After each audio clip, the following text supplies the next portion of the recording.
arranca el comentario de Dipi, la columna de Dipi, que el título es La impotencia de Milei. Exacto, la impotencia de Milei y la pregunta por la esterilidad del antifascismo. Arrancamos por... Sí, parece complicado. Vamos a aclarar. Parece complicado, pero no lo es. No lo es.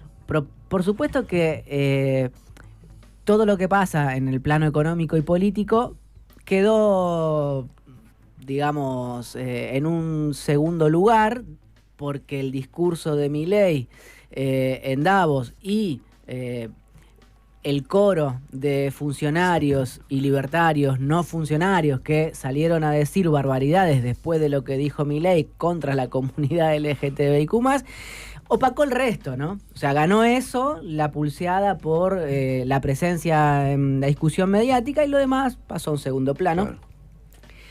Y sin embargo, y a pesar de eso, hay una muy buena entrevista en el diario Perfil realizada por Jorge Fontevecchia a Bifo Berardi, que es un intelectual italiano, especialista en comunicación, fundador de radios comunitarias en los 70 en Italia, un pensador crítico, podríamos decir. Y la entrevista con Fontevecchia está buena, yo la recomiendo, salió publicada el sábado 25, y hay algunos pasajes que realmente nos sirven para pensar ¿cuánto puede Milei? Y antes de entrar en la reflexión de Berardi sobre cuánto puede Milei, les aclaro que, por ejemplo, cuando uno habla con los opositores y los aliados incluso del gobierno en el Congreso... ¿En cuánto puede Milei estar relacionado con la impotencia? Sí, sí. Ah, está bien. Pero no solo en términos sexuales. Sí, entiendo. Cuando uno habla con los opositores y los aliados en el Congreso, encuentra que todas estas barbaridades que dijo Milei son para ellos una especie de martingala o búsqueda de efecto de sentido, la generación del ruido o la imposición de una narrativa para su extravagante batalla cultural, porque no tiene nada. Como no tiene nada que mostrar, como su gobierno es la improvisación absoluta, anuncia la rebaja de las retenciones y tarda 4 días en publicar el decreto, porque todo lo que tiene redactado tiene errores técnicos que deploran los propios protagonistas del sector agropecuario. Entonces, todo su gobierno es un desorden, una improvisación y la búsqueda de causar daño, y necesita revestirlo de determinada épica que de alguna forma interpele a las bases o a los sectores más agitadores dentro de sus bases, pero no mucho más. Entonces te dicen, esto que propone Milei de, por ejemplo, eliminar la figura del femicidio del Código Penal es algo que no va a pasar, claro. Es algo que no se va a aprobar en el Congreso. Hasta Patricia Bullrich votó a favor de eso en 2012, 14 de noviembre del 2012. Bullrich venía de integrar una lista con Elisa Carrió el año anterior, y Bullrich votó a favor de la inclusión de la figura del femicidio en el Código Penal argentino. Entonces, todo lo que dice Milei es una paparruchada, un mamarracho. Pero ¿qué dice Berardi sobre la potencia política de dirigentes como Milei? Dice lo siguiente: hoy el fascismo del que hablamos es un fascismo de los impotentes. Sé que muchos jóvenes que votan para Milei o para Meloni son jóvenes que no tienen ningún futuro y lo saben. Son jóvenes que viven en condiciones de impotencia política y también, si puedo decirlo, de impotencia psíquica que se manifiesta, por ejemplo, a través de una epidemia de depresión. Entonces no es fascismo. Es algo, si se puede, peor que el fascismo, porque sigue siendo violento y racista, como fue el fascismo del siglo pasado, pero es una violencia que no puede lograr obtener sus objetivos. Es una impotencia que sigue reproduciendo las condiciones de la impotencia misma.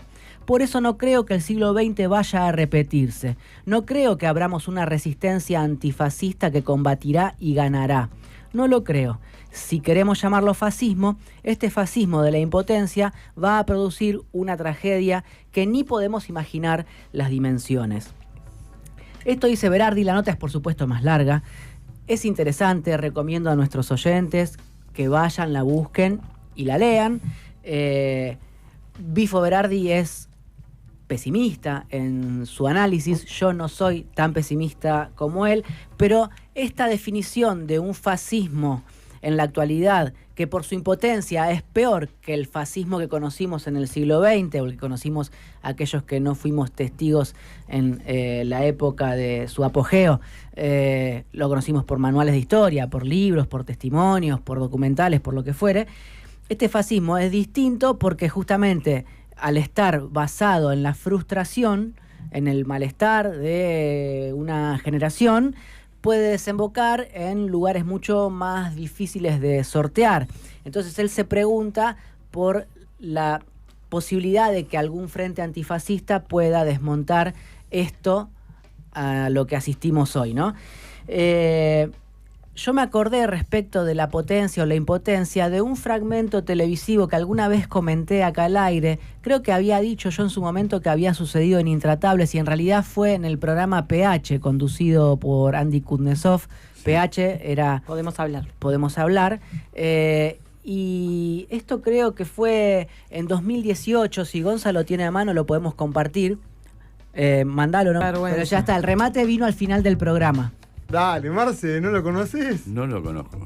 El remate lo cuenta recién al final del programa porque lo que buscó Kuznetsov es suspender la expectativa de la gente para que se quedaran enganchados. Hicieron, no sé, toda la pantomima que hacían en ese programa, la charla, los juegos, lo que fuere. Y al final cuenta por qué le dicen vaca mala. Es un chiste de mal gusto. ¿Vos lo sabés? Sí, porque es reconocida la Alguien se entrevista. lo diga. Pero todo va en la jactancia de Milei y su presunto rendimiento sexual. Pregúntale a Dipi que te diga el remate si tienes curiosidad. Sí, lo quiero saber. Al final de la columna te lo cuento. Así se quedan. Pero... Igual es peor ese Chavo Fuchs, No, es el peor que yo estaba no en esa sé. mesa, era Sí, Chavo sí. Fuchs, yo estoy de Por acuerdo. eso, me ¿eh? causa Yo- más rechazo el Chavo Fuchs. Yo no sé, por las reacciones que tienen, si es peor Kuznetsov o el Chavo Fuchs, es verdad. Sí, sí. Están parejos. Están parejos. Pero en ese momento Milei todavía no era ni candidato, ¿no? Era solo un economista loco de la tele. 2018. Perfecto. Yo creo recordar que Milei empezó a aparecer en televisión allá por 2013-2014. Ya para 2018 era bastante conocido como panelista o como un entrevistado al que invitaban para que diera rating, para que Claro, dijera sí. estas pavadas. ¿Cómo lo construyeron? Te acabas de risa. Es verdad, lo construyeron pacientemente, eso es lo que siempre dijimos, no es solamente un efecto o algo que emergió en las redes. Ahora, qué necesidad de alarde sexual, ¿no? Que tenía. Sí. Todo el tiempo Sí. habla de eso, Milei. Hay cierta tendencia de la ultraderecha en la actualidad de pasar todo por el tamiz de lo sexual. De hablar todo el tiempo eso, de demostrar que hay ahí un poder que ellos tienen y tratan de ostentarlo, de demostrarlo, de hacerse los cancheros. Ahora, tal vez eso, yo no me quiero poner en psicologista con lo que voy a comentarles, pero tal vez eso habla de una carencia y probablemente tenga que ver con todo aquello de lo que carecen, al menos en materia política, que es lo que públicamente uno puede observar y criticar, porque yo desconozco cómo es Milei en su vida privada, más allá de las referencias que los dirigentes de su espacio hagan, o estas huevadas que ha dicho a lo largo de sus intervenciones en la tele, o lo que dice cada vez que le ponen un micrófono y gesticula obscenamente, ¿no? Refiriendo a determinadas acciones sexuales, o cuando hace metáforas en las cuales se exhibe como lo que es una especie de perverso y obsesionado con los cuerpos de los demás. Sí. Bueno, entonces yo no puedo saber ni me interesa opinar sobre lo que hace Milei en su intimidad. No, pero es Ahora, verdad que- tiene una obsesión con mostrar qué le pasa a él en su intimidad. Y te diría que él en su intimidad sí, y además muchos de los que lo rodean tienen ese tipo de apreciaciones. Ujú. O sea, como el grupo de la Libertad Avanza en general tiene ese tipo de apreciaciones. Sí. No es el solo. Bueno, de hecho el fin de semana le salió el cruce Lilia Lemoine a una eurodiputada que criticó a Milei por sus agresiones verbales a la comunidad LGTBIQ+, y dijo que Milei necesitaba educación sexual. Y Lilia Lemoine, cuando la cruza a esta diputada por Twitter, lo que dice es: ¿vos le querés enseñar sexualidad a Milei? Bueno, probá. A ver si te da la chance, el no ya lo tenés. Reduciendo la educación sexual a que Milei tenga un encuentro íntimo con ella o no. Una locura, una aberración, una brutalidad más de parte de Lemoine. Pero en realidad están hablando todo el tiempo de eso y probablemente tiene que ver con que no pueden hablar de otra cosa, no manejan otra cosa, no están a la altura, no dan la talla para lo que tienen que hacer, que es en este momento gobernar el país. Y es eso lo que hace que incluso sea difícil catalogarlos como fachos en términos clásicos. Porque los fachos, en términos clásicos, tenían, más allá de que Mussolini era un bruto, en su entorno o antes que él, había habido teóricos que pensaron cómo articular o cómo construir poder para hacer lo que después Mussolini y Hitler terminaron haciendo. De hecho, Berardi, en esa nota que les cito de Fontevecchia en Perfil, habla del manifiesto futurista de 1909, y el futurismo es, si se quiere, una especie de decálogo de lo que después terminó siendo el fascismo mussoliniano. O sea, fue inspiración de Benito Mussolini mucho de lo que se decía en esa vanguardia del futurismo. Con lo cual, lo que uno observa es que esto a lo que asistimos por momentos parece una fantochada, algo ridículo, una murga en contramano, diciendo y haciendo barbaridades. Y por supuesto que en sus opositores, antagonistas y adversarios despierta horrores y bronca, furia y las ganas legítimas de movilizarse y construir organización, pero al mismo tiempo es preciso advertir que tal vez no sean las herramientas que conocemos las que valgan, o no solamente esas, para combatirlo. Por esto de que es algo mucho más lábil, mucho más plástico, algo efervescente que se disuelve en el aire. De hecho, ayer Milei ya salió a decir, como justificación o excusa, que le están queriendo hacer decir algo que él no dijo. Y uno de los primeros que ensayó esa excusa fue el diputado macrista, bullrichista, Damián Arabia, que dijo que Milei habló del caso en que los progenitores son los que abusan de sus hijos, y no se refirió en la generalidad de la comunidad LGTBIQ+. Entonces están tratando de salvarlo, de ayudarlo, de que de que la sangre no llegue al río en este crimen o terrorismo sintáctico que comete todo el tiempo. Pero no deja de ser esto, una burrada, una fantochada. Entonces, ¿cómo lo enfrentan sus rivales? ¿Dónde? ¿Con qué herramientas? Parecería que es todo muy de plastilina, que lo que hace o lo que dice después lo desarma cuando se desdice, porque lo único que hay es un gobierno por Twitter.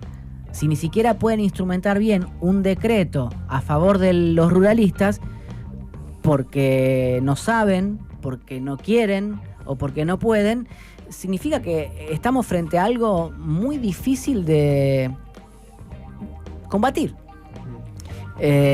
Y ahí es donde a mí se me presentan una serie de inquietudes respecto de la marcha del mundo, que también está en esa conversación entre Fontevecchia y Berardi, o sea, hacia dónde va la cosa, y qué son los dirigentes políticos. Más de una vez nosotros acá dijimos que un dirigente político, sobre todo alguien que llega a presidente, no deja de ser un instrumento, ¿no? O sea, más allá de su propia figura, de su propia individualidad o incluso de lo que representa o exprese en términos colectivos o de la parcialidad o lo partisano que vaya a sintetizar, más allá de todo eso no deja de ser una herramienta, un instrumento a través del cual se expresa un sector de la sociedad y que por ende ese tipo o esa tipa acumulará mayor o menor legitimidad si puede condensar las aspiraciones y las demandas de la mayor cantidad de gente posible en un lugar y en un tiempo determinados. Pero es un instrumento, deja de ser Javier Milei, deja de ser Cristina Kirchner, deja de ser Mauricio Macri, se convierte en eso, una palanca de otros. En el caso de Milei o de Mauricio Macri, algo que ellos asumen gozosamente, son palancas del poder financiero, del poder empresario, son palancas de esos sectores de la sociedad. a mí me gusta recordar que Cristina Kirchner, cuando expresamente dijo que ella era un instrumento, que era solo, encima dijo, un instrumento, también dijo o explicó allá por 2011 que no era gendarme de la rentabilidad empresaria. Entonces era un instrumento de otra cosa, de otro sector o para otra cosa, con otros objetivos, pero era un instrumento.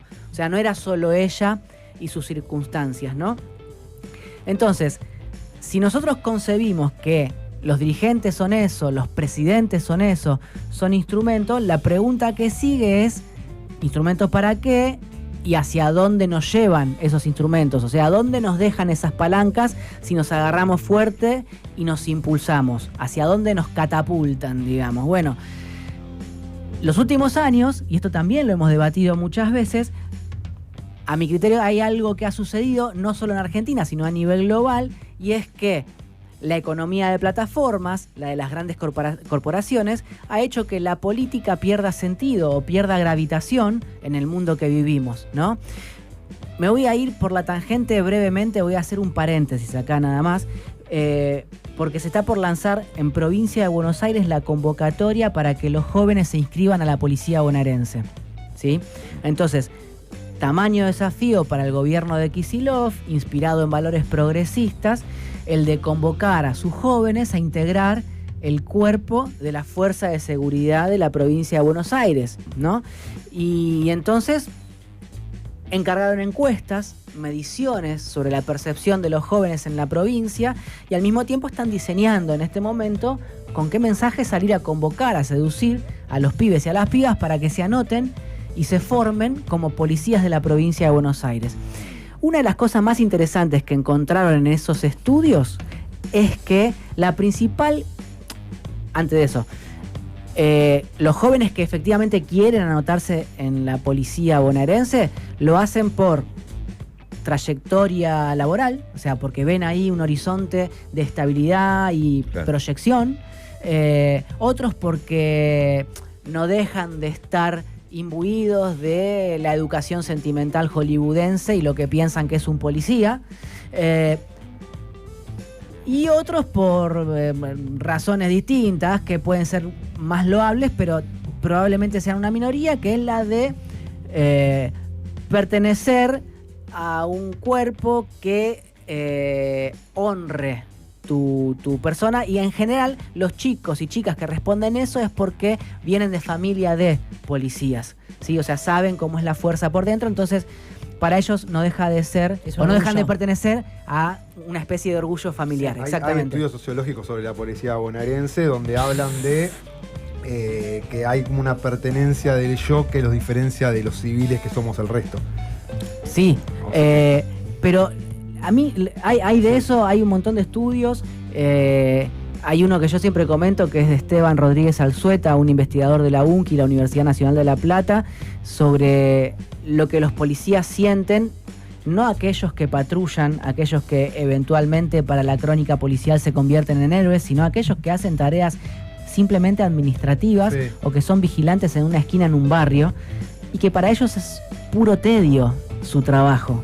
Es un embole, no es aquello para lo que se anotaron en la escuela de policía. Pero lo importante de este paréntesis largo es que la principal competencia que tiene hoy la policía bonaerense para capturar a los jóvenes de la provincia de Buenos Aires es Rappi.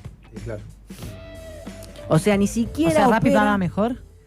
No es que pague mejor. Pero accede sí o sí al trabajo. No hay una, hay una entrenar. subjetividad en los jóvenes de hoy en provincia de Buenos Aires que les hace más tentador ser rapitendero que poli. Ser Rappi que Ratti. Está bien la frase. Perdón. Pero ¿qué significa esto? ¿Por qué voy? Porque si nos preguntamos para dónde va el mundo y qué tienen que hacer los dirigentes como instrumento de una sociedad que quiere salvarse en este mundo que se está yendo a la recontra mierda, la pregunta esta es recontra válida. Si ni siquiera para los jóvenes más postergados, más humildes, es una opción mejor la poli que Rappi, estamos jodidos porque la plataforma tiene, la economía de plataformas tiene una ascendencia mayor en la conciencia de nuestros jóvenes o de un sector de nuestra juventud que las instituciones que conocimos hasta acá. ¿no? Entonces, Convengamos que la institución de la policía bonaerense no claro, pero tiene la mejor. De yo hecho, no dejo de reconocer esa reputación. Un pibe del ¿eh? barrio que se hace policía pasa a ser bastante odiado en el barrio. En Pero yo no general. dejo de reconocer esa reputación. Yo lo que digo es que incluso en ese universo de los que eligen la policía, porque la encuesta está hecha sobre ese universo. Claro, sobre los que elegirían por ahí. Claro, sobre ese universo empieza a tallar fuerte la tentación de ser Rappi. ¿Será también que tiene que ver con el discurso este de ser tu propio emprendedor, tu propio jefe? Pero más que probable. Sí. Sí. Más que Poner probable. tu tiempo como vos consideres. No tenés jefes, no tenés. Exacto, no tenés jefes que te verduguen como claro, te puede por verduguear eso. un oficial de la policía. No Y tenés. Si sos mujer, ni te cuento. Bueno, No tenés horario, no tenés el riesgo. no hay una de- disciplina. No tenés el riesgo de que, digamos, quedes en un tiroteo porque estés Claro. cumpliendo órdenes, o sea, tu laburo, tu función en un momento, y bueno, te caguen de un tiro. Y además, como dice Manu, como Rappi, evitás la estigmatización, que para algunos podrá ser motivo de orgullo, pero para otros no deja de ser una estigmatización y punto, ¿viste? En la bandita del barrio pasaste a ser Rati y punto. Pero, Hay todo un tema, una canción sobre eso. hay, no, Muchas, muchas. pero digo, el más. Empezando por 2 minutos, la primera que se me viene a la Claro, mente. esa, por eso digo, ese tema es. Pero, bueno, y la cumbia villera tiene un De montón. cumbia villera hay miles, sí.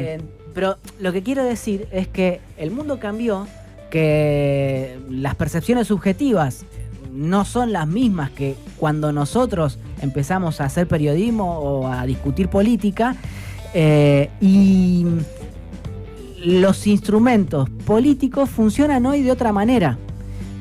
Lo que me lleva a preguntarme por la esterilidad de la construcción de frentes antifascistas frente a un fascismo resbaloso que niega ser lo que es, o que dice y hace cosas como dijo y hacía cosas el fascismo en el siglo XX, pero que después se caga en las patas, recula, se disfraza de otra cosa, te hace gaslighting, ¿no? O sea, te fantasmea y te dice, no, yo no dije esto no era así, no era lo que quisimos decir, no era lo que quisimos hacer. Bueno, pero ya lo dijiste o ya lo hiciste. Y sin embargo, como todo es una especie de conversación tuitera, todo tiene esa liviandad de 140 o 280 o no sé cuántos caracteres si vos tenés oficializada tu cuentita de Twitter, y todo es liviano, todo pasa. El anillo de Grondona tiene razón, todo pasa, nada queda. Y mucho, a mí lo que más me preocupa de todo esto, más allá de los cambios discursivos del gobierno, que son... A ver, el discurso de Davos no fue algo improvisado. Lo escribieron. Fue a decir eso. Él lo leyó, Sí. ¿no? Y después vieron que habrán medido lo que impactó en la sociedad y dijeron, bueno, quizás no fue tan bueno, y reculan y dicen, no dicen está mal lo que dijimos. No lo Dicen, sostienen. no dijimos lo que dijimos. Claro. ¿Está bien? Pero hay mucha gente que cree el discurso de que no dijeron lo que dijeron, y ese es el problema. Como así muchos justifican el gesto de Elon Musk diciendo que en realidad fue un saludo romano, y ese sector compró que es un saludo romano, y te dicen ignorante porque no sabés lo que es un saludo romano. Por eso, o sea, cuando yo me pregunto por la esterilidad del antifascismo, por supuesto que no estoy diciendo que no haya que movilizar. Por supuesto que no estoy diciendo que no haya que hacer todo lo que el campo popular está pensando en hacer. Y si vos me apurás, yo siempre reivindico la necesidad de los sectores populares de construir organización. O sea, eso va de suyo, que es lo que en política tienen que hacer los pobres, los laburantes, los que no tienen otra cosa que la política para salvarse. Es lo único que tienen que hacer, diría, como la urgencia. Pero, amén de eso, lo que sucede es que estamos siendo en esta conversación despojados de humanidad, que esto es lo que hace el fascismo, ¿no? O sea, te despoja de humanidad, te convierte en un objeto para eliminarte, para odiarte, para animalizarte. Perdón, lo que más fuerte que viene en ese sentido no vino del lado de Milei. Lo de Jorge Macri en la ciudad, aparecieron gente durmiendo en Galerías Pacífico, creo Sí. era. Sí. Mucho en cada ventana. Y después la cuenta del pro oficial, porque alguien dice, mirá la gente que está en una calle, puso, ya lo limpiamos. Y pone la No. foto de limpiar, Sí, limpiar la basura. ¿no? Bueno. Obvio. Que el que empieza con esa historia es Marra y que le saca fotos a... Salió a recular después a hacer lo mismo. Yo dije que no, que está mal que la gente en la calle, porque ¿cómo va a ir la gente en la calle? Claro, Ramiro Marra, legislador porteño por la Libertad Avanza, según dicen algunos, socio de Jorge Macri en su pelea contra Karina Milei. Entonces, Marra postea fotos de indigentes durmiendo en la calle o en los subtes o donde puedan dormir y llamando a que no pueden estar ahí y que hay que sacarlo de ahí, y Jorge Macri ejecuta la limpieza. Sí. Bien fascista. Sí. Entonces, te llevan a ese lugar donde lo que empieza a prevalecer es cada vez más y de manera más irreversible, aparentemente, así lo plantea Bifo Berardi, una lógica de producción donde no hay trabas ni de la política ni del humano. Entonces lo único que te queda, yendo hacia esa especie de necesidad bajo la pregunta de si sirve o si no sirve, pero que igual hay que hacerla, es la del Frente Antifascista, y es a partir, yo diría, de dos herramientas o dos aspectos que son los únicos que no pueden matrizar en la derecha, más racionalista, más deshumanizante y más tecnofílica, ¿no? Porque lo que están tratando de hacer, incluso en estas conversaciones por Twitter, es que todo sea un algoritmo.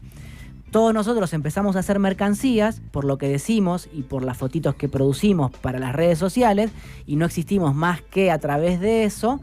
Nadie existe más que a través de eso para esta derecha fascistoide.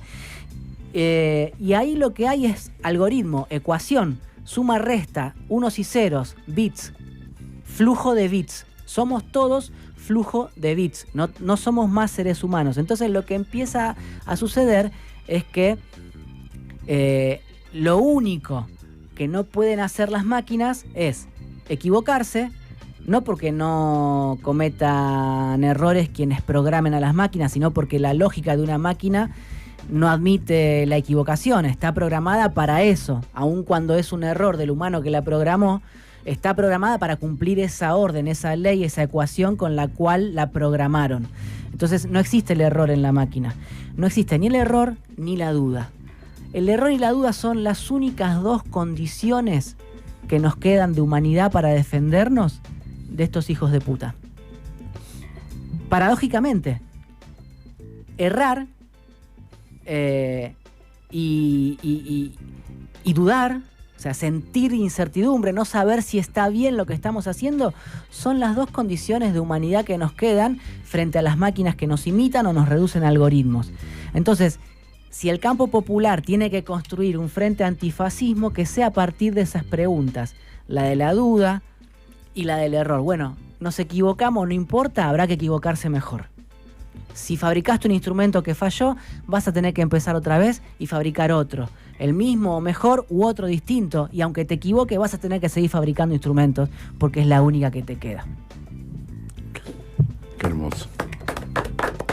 Bravo, Ipi. Qué hermosas Bueno, palabras. ¿Y lo de bueno, vaca, Ipi. y lo de vaca mala? Ah, no. Ah, pará. Porque no da leche, Marce. Tarda en dar leche.